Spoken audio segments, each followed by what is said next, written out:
जय हिंद दोस्तों, स्वागत करता हूं आप सभी का आपके अपने यूट्यूब चैनल पवन अग्र स्टडी पॉइंट में। दोस्तों, इस वीडियो में हम पोल 302 बीए फिफ्थ सेमेस्टर और विषय का नाम है पॉलिटिकल साइंस और पेपर का नाम है प्रिंसिपल ऑफ पब्लिक एडमिनिस्ट्रेशन। इसमें 50 महत्वपूर्ण प्रश्नों को हम देखेंगे जो हमारे एग्जाम की दृष्टि से बेहद महत्वपूर्ण प्रश्न है। ठीक है, और उन प्रश्नों के उत्तर के साथ साथ उस प्रश्नों का व्याख्या भी देखेंगे कि उसकी व्याख्या क्या होगा। वहां से भी कुछ प्रश्नों को समझना बहुत आसान हो जाएगा और हमें आसानी से याद भी होगा। ठीक है, तो चलिए उन सभी प्रश्नों को देखते हैं कौन कौन से प्रश्न है।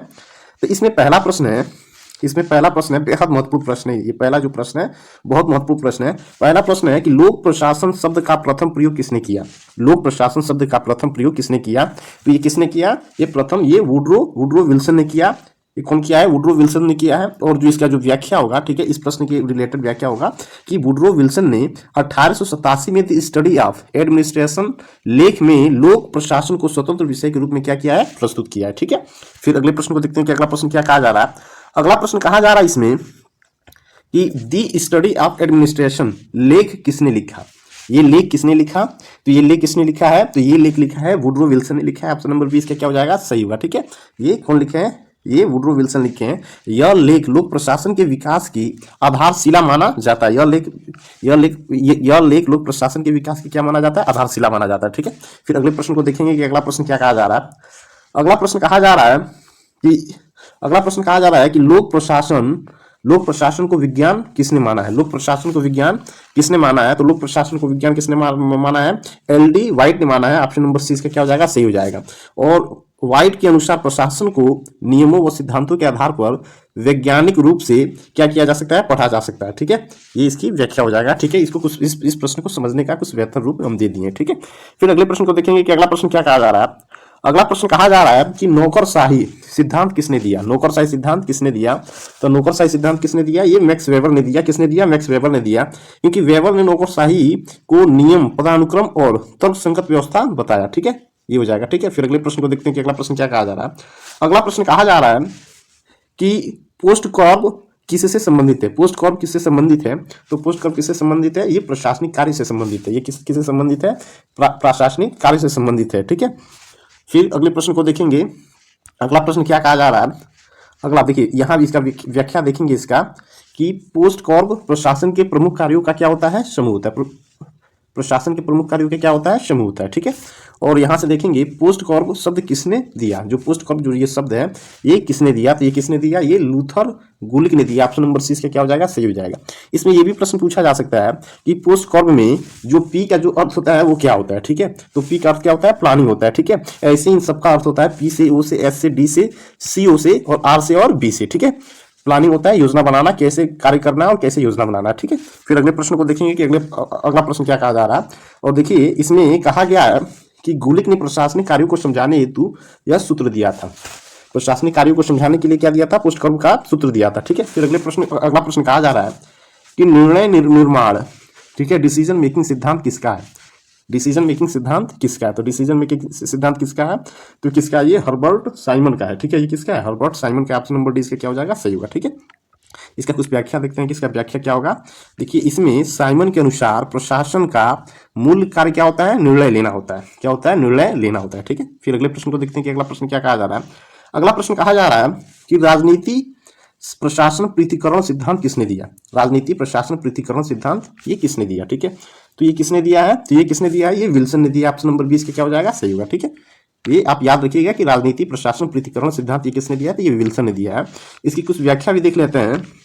इसका व्याख्या कर रहा है कि राजनीति नीति बनाती है। राजनीति क्या बनाती है? नीति बनाती है, और प्रशासन उसे क्या करती है? लागू करती है। ठीक है, फिर अगला प्रश्न कहा जा रहा है कि मानव संबंध सिद्धांत किससे जुड़ा है। मानव संबंध सिद्धांत ये किससे जुड़ा है? तो ये किससे जुड़ा है?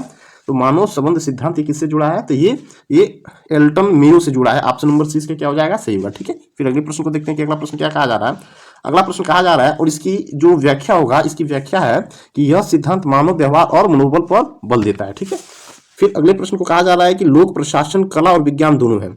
जो लोक प्रशासन है वो कला भी है और क्या है? विज्ञान है। ये दोनों है। किसका कथन है? ये किसका कहना है? तो ये किसका कहना है? ये एल.डी. वाइट का कहना है। ऑप्शन नंबर डी इसका क्या हो जाएगा? सही है। ठीक है, इसकी व्याख्या कुछ देख लेते हैं। व्याख्या से भी कुछ स्पष्ट होगा। प्रशासन में सिद्धांत मतलब विज्ञान और कौशल मतलब कला दोनों शामिल है। क्या है? दोनों शामिल है। और ये कथन है जो कहना है ये किनका है? एल.डी. वाइट का है। ऑप्शन नंबर डी इसका क्या हो जाएगा? सही होगा। ठीक है, फिर अगले प्रश्न को देखते हैं कि अगला प्रश्न क्या कहा जा रहा है। अगला प्रश्न कहा जा रहा है कि वैज्ञानिक प्रबंधन सिद्धांत किसने दिया? वैज्ञानिक प्रबंधन सिद्धांत ये किसने दिया? तो वैज्ञानिक प्रबंधन सिद्धांत किसने दिया? तो ये F.W. टेलर ने दिया। ऑप्शन नंबर सी इसके क्या हो जाएगा? सही हो जाएगा, टेलर ने दिया। ठीक है, फिर इसका कुछ हम देखते हैं, इसका जो व्याख्या है, इसका व्याख्या पर जोड़ देते हैं कि टेलर ने बताया कि काम को वैज्ञानिक तरीके से करने पर समय और मेहनत दोनों क्या होते हैं? बचते हैं। और उत्पादन क्या होता है? क्या होता है? ये बढ़ता है। उत्पादन क्या होता है? बढ़ता है। ठीक है, फिर अगले प्रश्न को देखते हैं। अगला प्रश्न क्या कहा जा रहा है? अगला प्रश्न कहा जा रहा है कि लोक प्रशासन का जनक, लोक प्रशासन का जनक मतलब फादर ऑफ पब्लिक एडमिनिस्ट्रेशन किसे कहा जाता है? लोक प्रशासन का जनक मतलब पिता किसे कहा जाता है? तो लोक प्रशासन का जनक किसे कहा जाता है? तो लोक प्रशासन का जनक वुड्रो विल्सन को कहा जाता है। ऑप्शन नंबर सी इसका क्या हो जाएगा? सही होगा। ठीक है, बेहद महत्वपूर्ण प्रश्न है ये लोक प्रशासन से। ठीक है, इसकी व्याख्या देखेंगे। इसकी व्याख्या है कि वुड्रो विल्सन ने लोक प्रशासन को राजनीति से अलग एक स्वतंत्र विषय के रूप में क्या किया है? विकसित किया है। मतलब राजनीतिक से अलग एक स्वतंत्र विषय के रूप में क्या किया है? विकसित किया है। ठीक है, फिर अगले प्रश्न को देखते हैं कि अगला प्रश्न क्या कहा जा रहा है। अगला प्रश्न कहा जा रहा है कि लाइन एवं स्टाफ संगठन का सिद्धांत किससे संबंधित है? लाइन एवं स्टाफ संगठन का जो सिद्धांत है वो किससे संबंधित है? ये किससे संबंधित है? तो ये किससे संबंधित है? ये संगठन से संबंधित है। ऑप्शन नंबर 20 का क्या हो जाएगा? सही हो जाएगा। ऑप्शन नंबर 20 का क्या हो जाएगा? सही होगा। ठीक है, संगठन। फिर अगले प्रश्न को देखते हैं कि अगला प्रश्न क्या कहा जा रहा है। अगला प्रश्न कहा जा रहा है, इसका थोड़ा व्याख्या भी देख लेंगे कि यह सिद्धांत संगठन की संरचना और अधिकारियों के बीच कार्य विभाजन को क्या करता है? समझाता है। ठीक है, जो ये संगठन, ये जो सिद्धांत है जो संगठन का, वो संरचना और अधिकारियों के बीच का जो विभाजन को क्या करता है? समझाता है। ठीक है, फिर अगले प्रश्न को देखते हैं कि अगला प्रश्न क्या कहा जा रहा है। अगला प्रश्न कहा जा रहा है कि प्रशासनिक व्यवहार, क्या कहा जा रहा है? प्रशासनिक व्यवहार एडमिनिस्ट्रेटिव बिहेवियर सिद्धांत किसने दिया? ये प्रशासनिक व्यवहार सिद्धांत किसने दिया? तो ये किसने दिया? ये दिया हर्बर्ट साइमन ने दिया। ऑप्शन नंबर डी इसका क्या हो जाएगा? सही हो जाएगा। और इसकी कुछ व्याख्या है। साइमन ने कहा कि प्रशासन में सबसे महत्वपूर्ण काम सही निर्णय लेना होता है। जो प्रशासन में जो सबसे महत्वपूर्ण, जो सबसे मोस्ट इंपोर्टेंट जो होता है वो क्या होता है? काम का क्या होता है? सही निर्णय लेना होता है, डिसीजन लेना होता है। ठीक है, फिर अगले प्रश्न को देखेंगे कि अगला प्रश्न क्या कहा जा रहा है। अगला प्रश्न कहा जा रहा है इसमें कि लोक प्रशासन का मुख्य उद्देश्य क्या है? लोक प्रशासन का जो मुख्य उद्देश्य है वो क्या है? लोक प्रशासन का मुख्य उद्देश्य क्या है? जन कल्याण। ठीक है, जन कल्याण मतलब लोक प्रशासन का जो मुख्य उद्देश्य है जनता की सेवा और समाज का कल्याण करना होता है। ठीक है, जो लोक प्रशासन का जो मुख्य उद्देश्य है वो जनता की सेवा और समाज का क्या करना है? कल्याण करना होता है। ठीक है, फिर अगले प्रश्न को देखते हैं। अगला प्रश्न क्या कहा जा रहा है। फिर अगला प्रश्न कहा जा रहा है इसमें कि मैक्स वेबर की नौकरशाही किस प्रकार की सत्ता पर आधारित है? जो मैक्स वेबर का जो नौकरशाही है वो किस सत्ता पर क्या है? आधारित है। तो किस सत्ता पर आधारित है? तो जो इसका जो सही आंसर होगा ऑप्शन नंबर सी हो जाएगा, तर्क संगत कानूनी सत्ता पर आधारित है। वेबर के अनुसार नौकरशाही नियमों और कानूनों पर चलती है, न कि व्यक्ति की इच्छा पर। ठीक है, फिर अगले प्रश्न को देखते हैं कि अगला प्रश्न क्या कहा जा रहा है। अगला प्रश्न कहा जा रहा है कि बजट प्रशासन की ऋण है। बजट प्रशासन की क्या है? ऋण है। यह कथन किसका है? ये जो कथन दिए हैं कि बजट प्रशासन की ऋण है, यह कथन किनका है? तो यह कथन किनका है? तो यह कथन है ऑप्शन नंबर 20 का क्या हो जाएगा? सही हो जाएगा, ग्लैड स्टोन का है कि बिना बजट के सरकारी काम नहीं चल सकते हैं, इसलिए बजट को ऋण कहा गया है। ठीक है, कोई भी सरकारी काम हो वो बिना बजट के क्या हो सकते हैं? कार्य नहीं कर सकते हैं, इसलिए ये बजट को क्या कहा गया है? प्रशासन की ऋण कहा गया है। ऑप्शन नंबर इसका क्या हो जाएगा? 20 सही होगा। ठीक है, फिर अगले प्रश्न को देखते हैं कि अगला प्रश्न क्या कहा जा रहा है। अगला प्रश्न कहा जा रहा है कि प्रशासन में नियंत्रण मतलब कंट्रोल का अर्थ क्या है? क्या है? नियंत्रण मतलब कंट्रोल का अर्थ क्या है? तो क्या है इसका? कार्य की जांच करना। क्या करना है? कार्य की जांच करना कि कौन सी कार्य कैसे किया जा रहा है, सही रूप से ढंग रूप से हो रहा है कि नहीं हो रहा है। इसकी व्याख्या को देखेंगे। इस प्रश्न की व्याख्या क्या कर रहा है कि नियंत्रण से यह देखा जाता है कि काम योजना के अनुसार हो रहा है या नहीं। ठीक है, जिस योजना के अनुसार जिस कार्य को दिया गया है उस योजना के अनुसार कार्य को किया जा रहा है कि नहीं किया जा रहा है। ठीक है, फिर अगले प्रश्न को देखते हैं कि अगला प्रश्न क्या कहा जा रहा है। अगला प्रश्न कहा जा रहा है कि सार्वजनिक नीति पब्लिक पॉलिसी, ठीक है, का निर्माण कौन करता है? सार्वजनिक नीति का निर्माण कौन करता है? तो ये कौन करता है? तो ये सरकार करती है। क्या कौन करती है? सार्वजनिक नीति का निर्माण कौन करती है? ये सरकार करती है। सबके लिए जो नीति का बनाने का कार्य करती है सरकार। मतलब सरकार जनता के लिए नीतियां बनाती है और प्रशासन उन्हें क्या करती है? लागू करती है। ठीक है, जो भी हमारे डिस्ट्रिक्ट जिले या जो भी तहसील वगैरह में जो भी होते हैं, डीएम एसडीएम जो भी होते हैं, उस नीति को क्या करते हैं? लागू करने की कार्य करती है। ठीक है, फिर अगले प्रश्न को देखते हैं कि अगला प्रश्न क्या कहा जा रहा है। अगला प्रश्न कहा जा रहा है कि प्रशासनिक नैतिकता का संबंध किससे है। प्रशासनिक नैतिकता का जो संबंध है वो किससे है। तो प्रशासनिक नैतिकता का संबंध किससे है। तो प्रशासनिक नैतिकता का संबंध है मूल्य और आचरण से। ऑप्शन नंबर सी इसके क्या हो जाएगा, सही होगा। प्रशासनिक नैतिकता में ईमानदारी, सत्यनिष्ठा और सही आचरण क्या होता है, शामिल होता है। ठीक है, फिर अगले प्रश्न में देखते हैं अगले प्रश्न को। अगला प्रश्न कहा जा रहा है कि कार्य विभाजन, डिवीजन ऑफ वर्क का सिद्धांत किसने दिया। डिवीजन ऑफ वर्क या कार्य विभाजन का सिद्धांत किसने दिया। तो ये किसने दिया, ये हेनरी फेयोल ने दिया। ऑप्शन नंबर 20 के क्या हो जाएगा, सही होगा। ठीक है, फिर अगले प्रश्न को देखते हैं कि अगला प्रश्न क्या कहा जा रहा है। अगला प्रश्न कहा जा रहा है, इसकी व्याख्या को भी देख लेते हैं कि फ्यूल ने कहा है कि काम को बांटकर करने से क्षमता क्या होती है, बढ़ती है।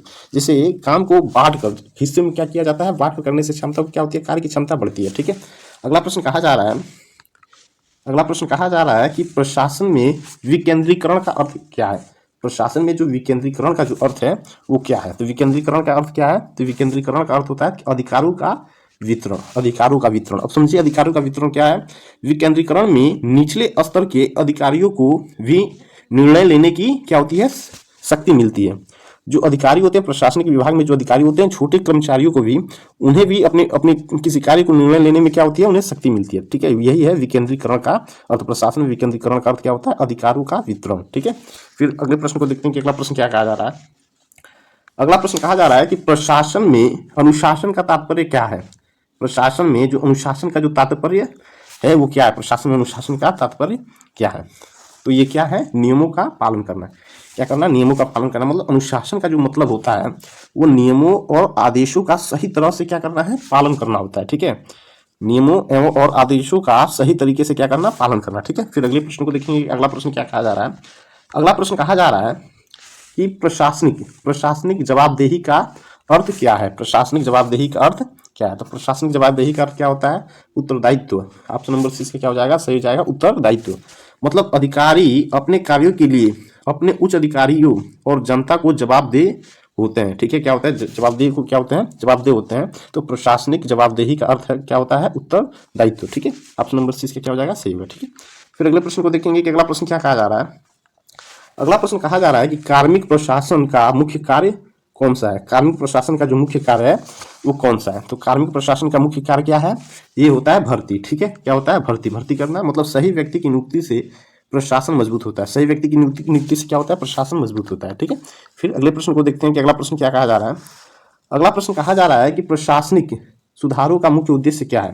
प्रशासनिक सुधारों का मुख्य उद्देश्य क्या है। तो मुख्य उद्देश्य क्या है, कार्यकुशलता बढ़ाना। ऑप्शन नंबर बी क्या हो जाएगा, कार्यकुशलता बढ़ाना। ठीक है, इसकी कुछ व्याख्या को देख लेते हैं। सुधारों से प्रशासन तेज, सरल और प्रभावी क्या होता है, बनता है। ठीक है, फिर प्रश्न ये क्या कहा जा रहा है, ये प्रश्न कहा जा रहा है कि लोक सेवा का आधार क्या है। लोक सेवा का आधार क्या है। तो लोक सेवा का आधार क्या होता है, तो लोक सेवा का आधार होता है सेवा भावना, सेवा की भावना। ठीक है, लोक सेवा का मुख्य उद्देश्य क्या होता है, जनता की सेवा करना, जनता की क्या करना, सेवा करना। ठीक है, फिर अगले प्रश्न को देखते हैं कि अगला प्रश्न क्या कहा जा रहा है। अगला प्रश्न कहा जा रहा है कि प्रेरणा मोटिवेशन सिद्धांत किससे संबंधित है। प्रेरणा मोटिवेशन सिद्धांत ये किससे संबंधित है। तो ये किससे संबंधित है, तो ये मास्लो से संबंधित है। ऑप्शन नंबर 20 के क्या हो जाएगा, सही हो जाएगा। और मास्लो ने मानव आवश्यकताओं का क्रम बताया जिससे व्यक्ति क्या होता है, प्रेरित होता है। ठीक है, फिर अगले प्रश्न को देखते हैं कि अगला प्रश्न क्या कहा जा रहा है। अगला प्रश्न कहा जा रहा है कि प्रशासनिक पारदर्शिता का अर्थ क्या है। प्रशासनिक पारदर्शिता का अर्थ क्या है। तो प्रशासनिक पारदर्शिता का अर्थ क्या है, ये खुलापन। क्या होगा, खुलापन। ऑप्शन नंबर सी इसके क्या हो जाएगा, खुलापन। खुलापन कैसे होगा, इसकी व्याख्या से समझिए कि खुलापन कैसे होगा, जनता को जानकारी देना, जनता को क्या करना, जानकारी देना पारदर्शिता कहलाता है। ठीक है, फिर अगले प्रश्न को देखते हैं कि अगला प्रश्न क्या कहा जा रहा है। अगला प्रश्न कहा जा रहा है कि प्रशासनिक नेतृत्व का अर्थ क्या है। प्रशासनिक नेतृत्व का अर्थ क्या है। तो प्रशासनिक नेतृत्व का अर्थ क्या है, ये होता है मार्गदर्शन करना। मार्गदर्शन करना मतलब अच्छा नेता कर्मचारियों को सही दिशा दिखाता है। ठीक है, अच्छा नेता कर्मचारियों को क्या करता है, सही दिशा दिखाता है। तो प्रशासन नेतृत्व का अर्थ क्या होता है, मार्गदर्शन करना। ठीक है, फिर अगले प्रश्न को देखेंगे कि अगला प्रश्न क्या कहा जा रहा है। अगला प्रश्न कहा जा रहा है कि योजना निर्माण प्लानिंग किससे संबंधित कार्य है। किससे संबंधित कार्य है, तो ये किससे संबंधित क्या है, ये प्रबंधन से संबंधित कार्य। ऑप्शन नंबर 20 का क्या हो जाएगा, सही हो जाएगा। मतलब योजना बनाना, भविष्य के लिए कार्यों की तैयारी करना, तैयारी है। ठीक है, फिर अगले प्रश्न को देखेंगे कि अगला प्रश्न क्या क्या कहा जा रहा है। अगला प्रश्न कहा जा रहा है कि संगठन ऑर्गेनाइजेशन का सही अर्थ क्या है। संगठन ऑर्गेनाइजेशन का जो सही अर्थ है वो क्या है? तो सही अर्थ क्या है?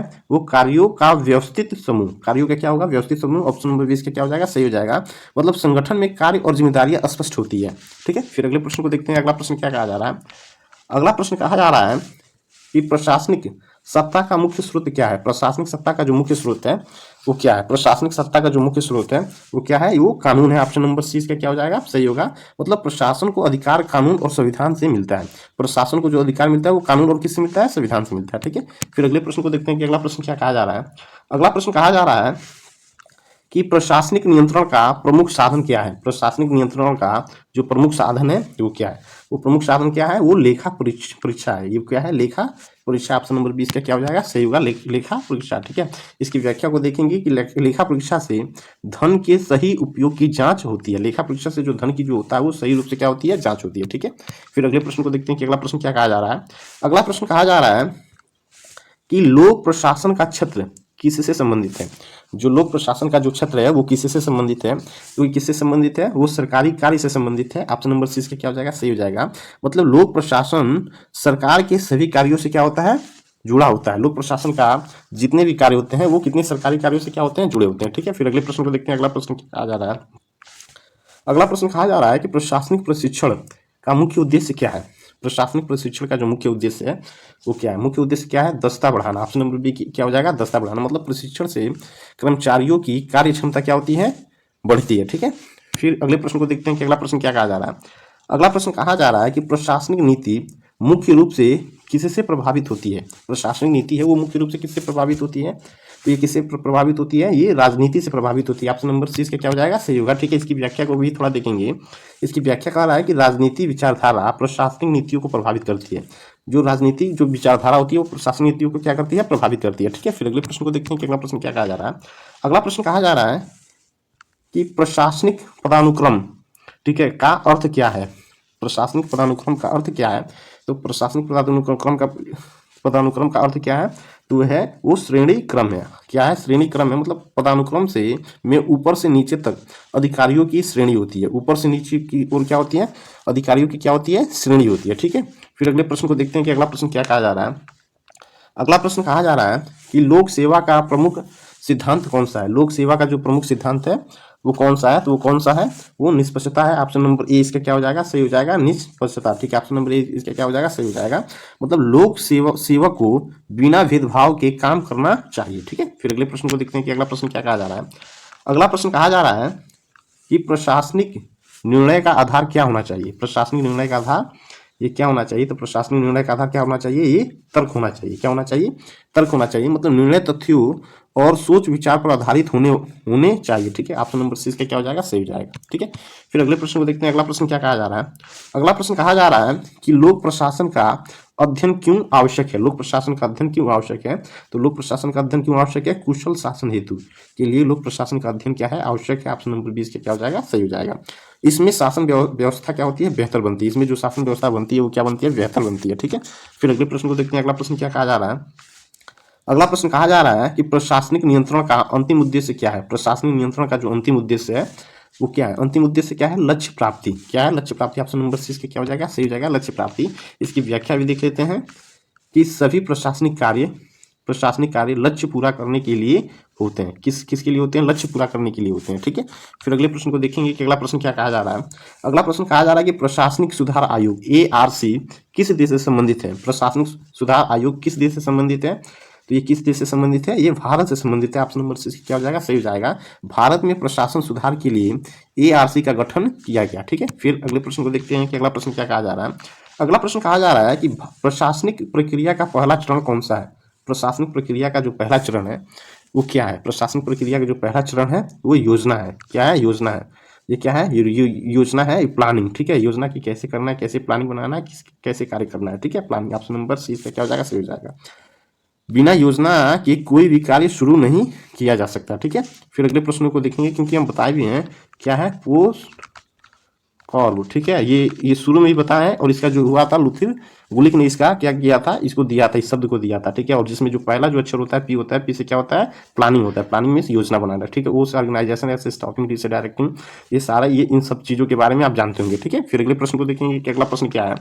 अगला प्रश्न है कि प्रशासनिक नीति का क्रियान्वयन कौन करता है। तो प्रशासनिक नीति का क्रियान्वयन कौन करता है, तो ये कौन करता है, तो ये प्रशासन करता है। ऑप्शन नंबर सी इसका क्या हो जाएगा, सही हो जाएगा। ठीक है, इसका जो व्याख्या है, इस व्याख्या को भी देखेंगे कि प्रशासन सरकार की नीतियों को लागू क्या करता है प्रशासन सरकार की नीतियों को क्या करता है, लागू करता है। ठीक है, फिर अगले प्रश्न को देखते हैं कि अगला प्रश्न क्या कहा जा रहा है।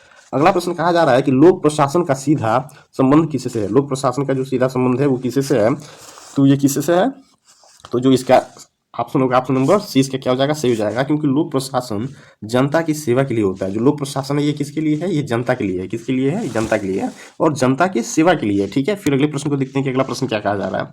अगला प्रश्न कहा जा रहा है कि प्रशासनिक शक्ति के दुरुपयोग को क्या कहा जाता है। जो प्रशासनिक शक्ति का जो दुरुपयोग करता है उसे क्या कहा जाता है। ठीक है, उसे क्या कहा जाता है, उसे भ्रष्टाचार कहा जाता है। कहा जाता है कि यहाँ भ्रष्टाचार अधिक है, यहाँ घूस लिया जाता है।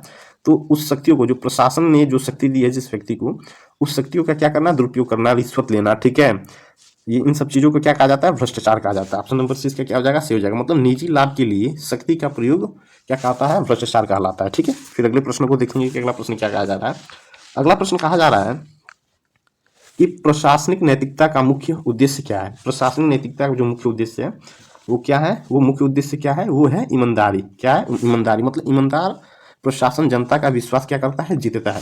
क्या करता है, ये प्रशासनिक नैतिकता का जो मुख्य उद्देश्य है ये ईमानदारी है। ठीक है, फिर अगले प्रश्न को देखेंगे। अगला प्रश्न कहा जा रहा है कि लोक सेवा का आधार किस पर होता है। लोक सेवा का आधार किस पर होता है, तो लोक सेवा का आधार किस पर होता है, तो लोक सेवा का आधार ये किस पर होता है, मेरिट पर होता है। ठीक है, कि योग्यता के आधार पर चयन से प्रशासन मजबूत होता है। ठीक है, फिर अगले प्रश्न को देखते हैं। अगला प्रश्न, लास्ट प्रश्न क्या कहा जा रहा है, आखिरी प्रश्न कहा जा रहा है कि लोक प्रशासन का अंतिम लक्ष्य क्या है। लोक प्रशासन का जो अंतिम लक्ष्य है वो क्या है, ये लोक कल्याण करना, मतलब लोगों के लिए क्या करना, कार्य करना। ऑप्शन नंबर सी क्या हो जाएगा, सही हो जाएगा। ठीक है, मतलब इसकी व्याख्या हो जाएगा कि लोक प्रशासन जो है, लोक प्रशासन का उद्देश्य होता है समाज का समग्र विकास। समाज का क्या करना, समग्र विकास करना। ठीक है, तब तक के लिए मिलते हैं एक दूसरे वीडियो में। तब तक के लिए जय हिंद, जय भारत। ठीक है, धन्यवाद।